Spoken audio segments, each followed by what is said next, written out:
Good morning, students. The today's topic of discussion is work done in an isothermal process. यानी हम जो है ना आइसोथर्मल प्रोसेस में वर्क डन निकालेंगे. Work done in N isothermal process. So as we have already discussed about the isothermal process. So what is this isothermal process? It is a thermodynamical process in which there is a change in pressure and volume of the system, but temperature remains constant. तो isothermal process में क्या होता है कि it is a thermodynamical system in which there is a change in pressure and volume, but the temperature remains constant. So for an isothermal process where T is constant, यानी temperature constant रहता है, pressure और volume change होता है, उसको isothermal process कहते हैं. So for an isothermal process where temperature remains constant, the ideal gas equation, because the ideal gas equation is given by PV is equal to nRT, n constant, R constant और T isothermal के लिए constant है. तो ये पूरा का पूरा जो है वो हमारा जब ये constant हो जाता है तो गैस इक्वेशन क्या हो जाएगी? PV is equal to constant, क्योंकि जब n constant, R constant, T constant तो PV is equal to constant.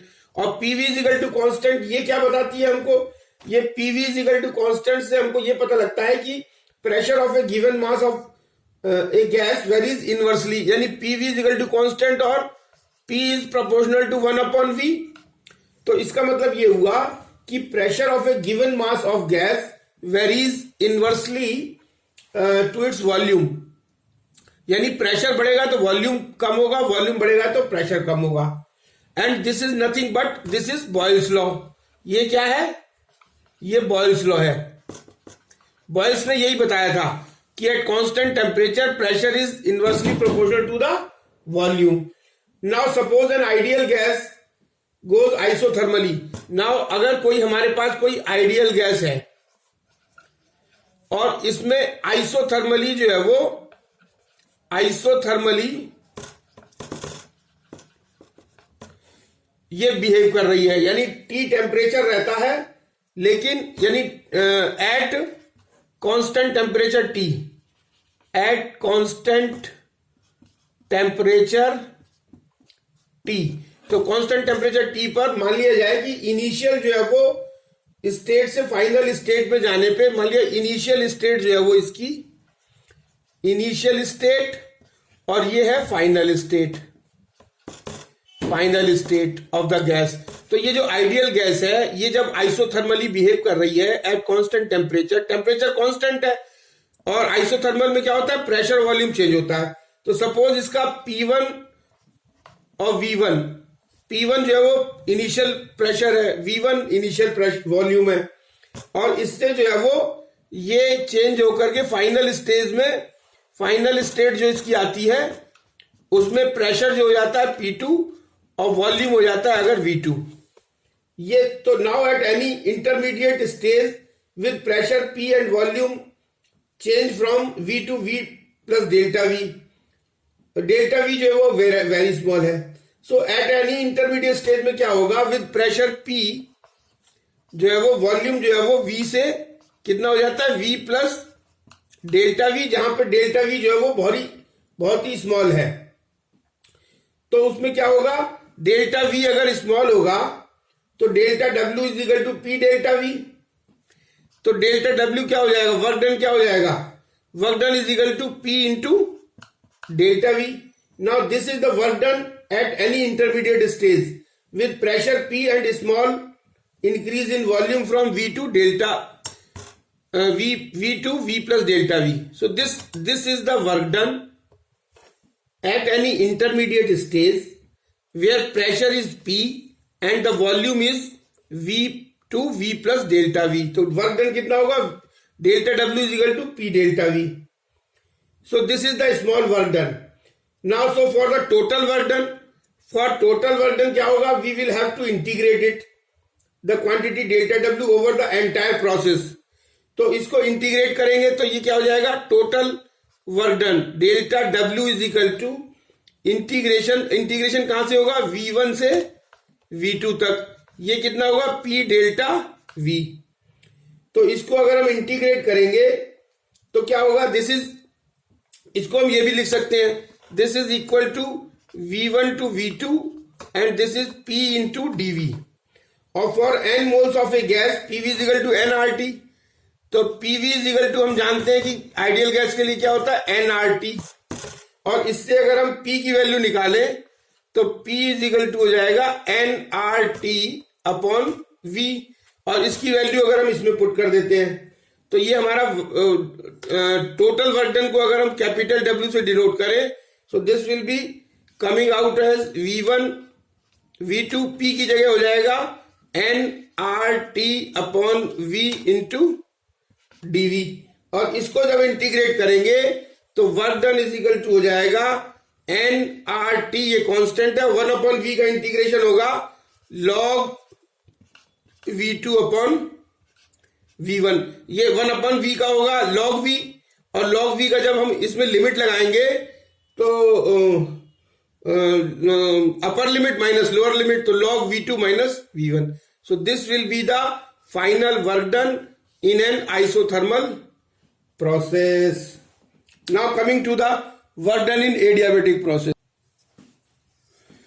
So now we will see the work done in an adiabatic process. So before deriving the relation of work done in an adiabatic process, we will first try to understand the adiabatic process. So what is this adiabatic process?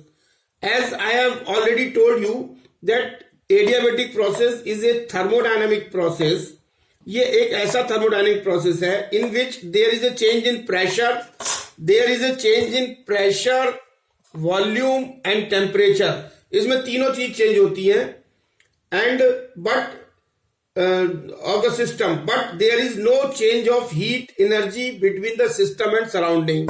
But delta Q जो है वो that is zero, means there is no change of heat energy between the system and the surroundings।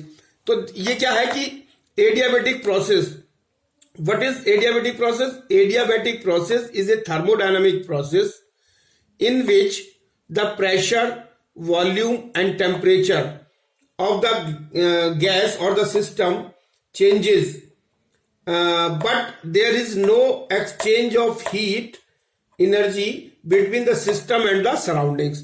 यानी PVT change होता है, delta Q is equal to zero, क्योंकि change in heat energy is, there is no change in heat energy, means delta Q is equal to zero. और ये कैसे कर पाएंगे, जबकि हम एक कोई कंटेनर लेंगे जो क्या होगा, नॉन कंडक्टिंग वॉल का बना हुआ होगा, यानी हीट कंडक्ट ना कर पाए, तभी तो एक्सचेंज ऑफ हीट जीरो होगा जब ये वॉल नॉन कंडक्टिंग होगी। और गैस जो है वो इस कंटेनर के अंदर रखी हुई है, ये पिस्टन है।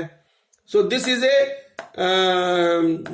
This figure shows the adiabatic process. This is a vessel having non conducting wall and inside the vessel there is a gas and this vessel is fitted with a piston. So now consider a gas enclosed in a cylinder और a vessel having perfectly insulated wall. So this is a non-conducting wall, means insulating wall. And suppose the gas is allowed to expand very quickly. अगर हम gas को very quickly allow करते हैं expand होने के लिए, तो क्या होगा, work is done by the gas during its expansion.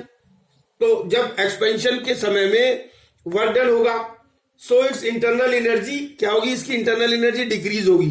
जैसे ही गैस का expansion होगा, गैस का एक्सपेंशन होने पे इसकी जो इंटरनल एनर्जी है वो टेम्परेचर कम होगा, एक्सपेंशन होने पे टेम्परेचर कम होगा, और टेम्परेचर कम होने पे इंटरनल एनर्जी कम होती है, टेम्परेचर बढ़ने पे इंटरनल एनर्जी बढ़ जाती है, तो इंटरनल एनर्जी इसकी कम होगी।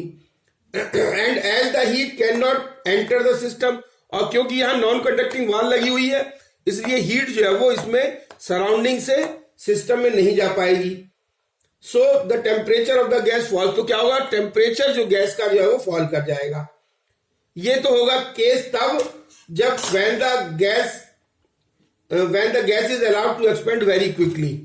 तो पहला केस क्या होगा, when the gas is allowed to expand very quickly. तो उस समय क्या होगा कि जैसे ही गैस एक्सपेंड करेगी तो टेम्परेचर डाउन, और टेम्परेचर डाउन तो इंटरनल एनर्जी कम हो जाएगी। और दूसरा केस होगा when the gas is suddenly compressed, when the gas is suddenly compressed. अब जब हम इसको कंप्रेस करेंगे, गैस को कंप्रेस करेंगे तो क्या होगा? So work is done on the gas, यानी गैस को जब हम कंप्रेस करेंगे तो work is done on the gas by the piston. तो जब वर्क डन होगा तो क्या होगा? ये जो है वो जब गैस को जब हम कंप्रेस करेंगे तो इसकी इंटरनल एनर्जी जो है वो, क्योंकि टेम्परेचर बढ़ेगा और टेम्परेचर बढ़ेगा तो internal energy of the gas will increase.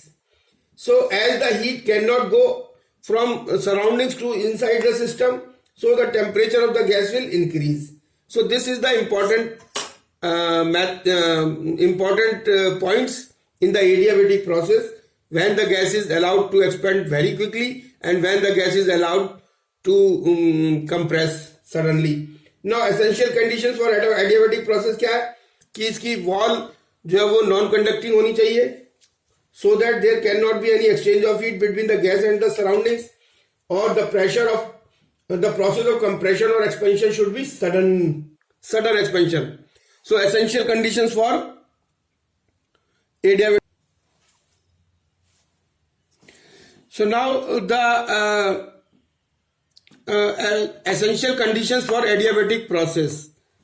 First is, there are two essential conditions for adiabatic process. First is, the walls of the container must be perfectly insulated so that there cannot be any exchange of heat between gas and surroundings. Yani delta Q is equal to 0 at this time. It should be 0. Or the process of expansion or compression should be sudden. और sudden expansion होना चाहिए, sudden compression होना चाहिए, so that heat does not get time to get exchanged with the surroundings. Now we will derive the expression for the work done in an adiabatic process. So we know that in an adiabatic process the system is insulated from the surroundings. तो इसके case में पहला क्या होता है कि delta Q जो है वो that is 0, because in an adiabatic process the system is insulated from the surroundings, so no there is no exchange of heat from surroundings to the system, so delta Q is equal to 0. और दूसरा case है कि if the gas is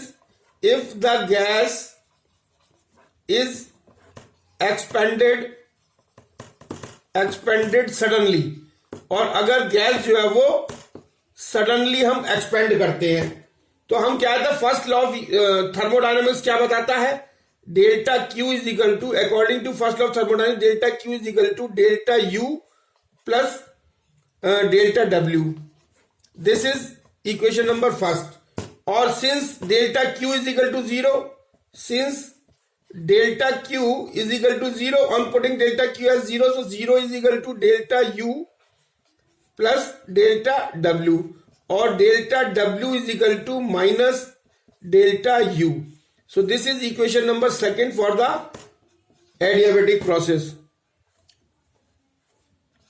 तो ये क्या show कर रही है कि when the gas is expanded suddenly, then what happens, the work done by the gas on the system.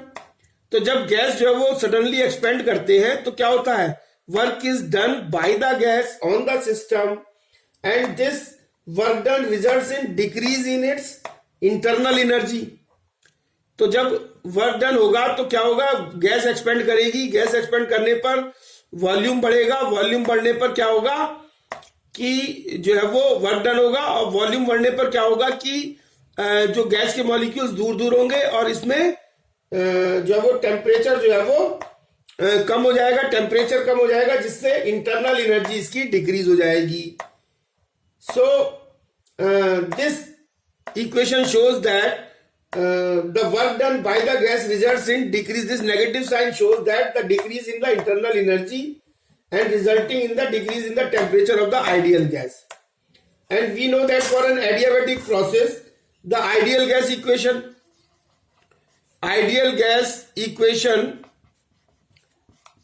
for adiabatic process के लिए जो है वो आइडियल गैस इक्वेशन क्या होती है, that is PV to the power gamma is equal to constant, ये होता है. तो दिस इज इक्वेशन नंबर 3. तो गामा क्या है यहाँ पे, gamma is the ratio of specific heat at constant pressure and eight constant volume. यानी गामा इज इक्वल टू क्या है, CP अपॉन CV, यानी specific heat at constant pressure divided by specific heat of constant value. This is the value of gamma. Now, thus if an ideal gas undergoes a change, अगर ideal gas जो है वो adiabatically it undergoes a change. So now if an ideal gas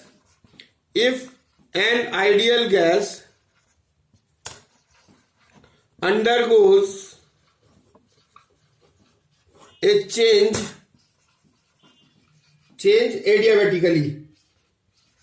adiabatically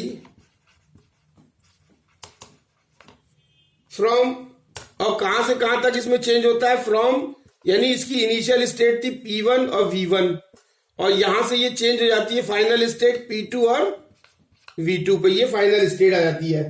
तो इससे जो है वो क्या हो जाएगा, इस इक्वेशन से PV गामा एडियाबेटिक के लिए PV gamma is equal to constant, तो इसका मतलब हो गया P1 V1 gamma is equal to P2 V2 gamma. ये हम इससे लिख सकते हैं. This is equation number 4. Now work done in an adiabatic process of an ideal gas from state PVT to P2 V2 T2. नहीं, अब अगर work done क्या होगा, work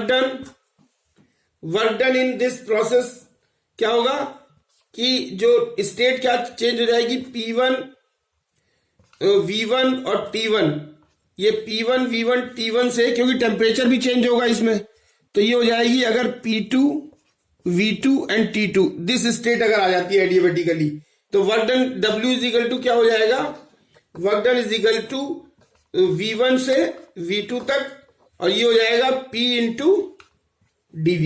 so this is the work done. So now W is equal to V1 to V2 integration P dV. Now we know that PV gamma is equal to constant और P is equal to 1 upon V to the power gamma constant. यानी P की value अगर इस equation से निकालेंगे तो P is equal to constant upon V to the power gamma, और constant की जगह अगर हम K लिख दें तो P is equal to K V to the power gamma.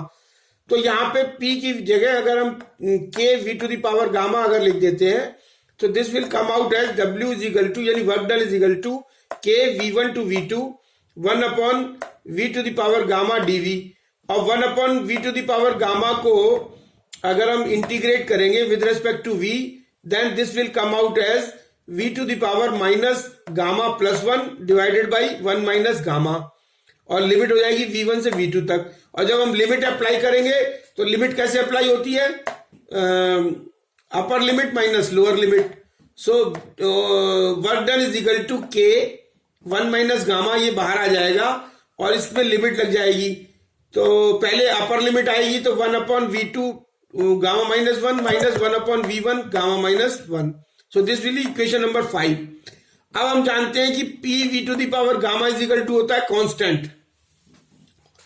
तो ये देखिए work done is equal to 1 upon 1 minus gamma के को जो है वो अब अगर हम अंदर की तरफ ले जाएंगे तो ये हो जाएगा K V2 gamma minus 1 minus K V1 gamma minus 1, और ये हो जाएगा 1 अपॉन 1 माइनस गामा, और K की जगह हम जानते हैं PV gamma is equal to constant होता है, तो कांस्टेंट मतलब K, तो K की जगह हम PV गामा लिख सकते हैं, और अगर हम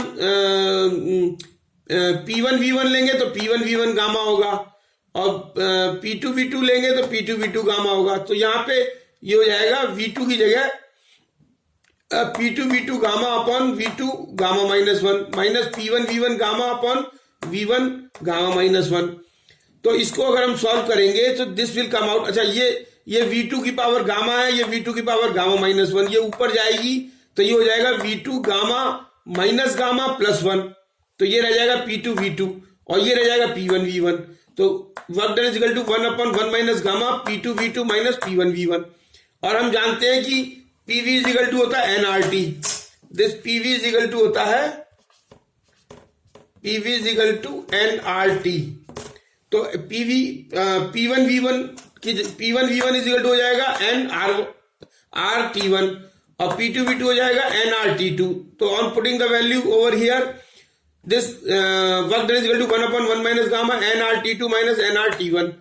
तो work done is equal to nR upon gamma -1 T1 minus T2। ये इसको 1 माइनस गामा को गामा -1 कर देंगे तो ये T2 इधर आ जाएगा, तो ये T1 इधर आ जाएगा, T1 minus T2। So this is equation number 6। So now there are two conditions if work is done by the gas. देखिए, अगर वर्क डन गैस के द्वारा सिस्टम पर किया जाता है, तो जब वर्क डन जो है वो गैस के द्वारा किया जा रहा है, किसके ऊपर? सिस्टम के ऊपर। Work done when the work is done by the gas, अगर वर्क डन जो है वो अगेंस्ट द पिस्टन, मतलब पिस्टन पर किया जा रहा है। If the work is done by the gas, अगर वर्क डन गैस के द्वारा किया जा रहा है, यानी सिस्टम के द्वारा किया जा रहा है, that work done is positive, means work done will be greater than 0, means work done will be positive. If it is greater than 0 means work done is positive. तो जब वर्क डन पॉजिटिव होगा, मान लीजिए ये positive है left hand side, तो left hand side अगर positive है तो लेफ्ट हैंड साइड पॉजिटिव कब होगी? ये सारा तो कांस्टेंट है, तो लेफ्ट हैंड साइड पॉजिटिव कब होगी? जबकि T1 की वैल्यू T2 से ज्यादा होगी या T2 की वैल्यू T1 से कम होगी। तो इस केस में T2 is less than T1। तो ये शो करता है कि when work is done by the gas, temperature of the gas decreased. और if work is done on the gas, अगर वर्क डन गैस के ऊपर हो रहा है तो क्या होगा? वर्क डन जो है वो नेगेटिव होगा, लेस देन 0, और लेस देन 0 मतलब नेगेटिव। और ये नेगेटिव वर्क डन कब आएगा? जबकि लेफ्ट हैंड साइड में, जबकि राइट हैंड साइड में T2 की वैल्यू जो है वो T1 से ज्यादा होगी। और T2 की वैल्यू ज्यादा मतलब कि temperature of the gas increases. So now in case of isochoric process, volume जो है वो कांस्टेंट रहता है और delta V is equal to 0 अगर वॉल्यूम कांस्टेंट है। और this is first law of thermodynamics. So delta Q is equal to delta U plus delta W। So delta Q is equal to delta U plus delta W is equal to PdV और dV is equal to 0। सो delta Q is equal to delta U।